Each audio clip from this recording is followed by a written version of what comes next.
बिस्मिल्लाहिर्रहमानिर्रहीम। अस्सलाम वालेकुम। पीवीटी न्यूज़ एचडी के साथ मैं हूं सोहेल चौधरी। नजर डालेंगे आज की अहम खबरों पर।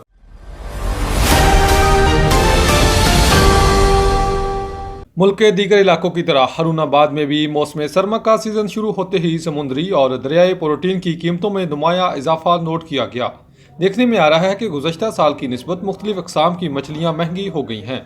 बाज़ारों में मकबूल आम राहू मछली की कीमत में 200 रुपये फ़ी किलोग्राम तक इजाफा रिकॉर्ड किया गया। रवां सीज़न में राहू मछली की 3 अक़साम फ़रोख्त हो रही थी, जिनकी कीमतें तकरीबन 400 रुपये से लेकर 500 फ़ी किलोग्राम के दरमियान हैं।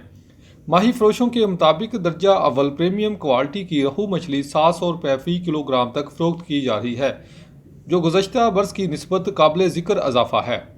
ताजरों का कहना है कि ठंड बढ़ने के साथ मछली की खपत में भी बढ़ती है, ताहम दरियाई मछली लाने के लिए फ्यूल अखराजात और ट्रांसपोर्ट चार्जेस में इजाफे के बायस कीमतें मुसलसल ऊपर जा रही हैं।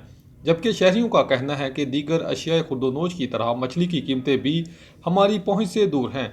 सर्दियों में ही अमूमन मछली इस्तेमाल की जाती है, मगर इस बार कीमतें ज़्यादा होने से दुश्वारी है। शहरियों ने पीवीटी न्यूज़ से बात करते हुए इंतजामिया और हुकूमत से मुतालबा किया है कि मछली का ऐसा मुनासिब रेट फिक्स किया जाए जिसमें बेचने वाला और ख़रीदार दोनों सहूलत में रहें।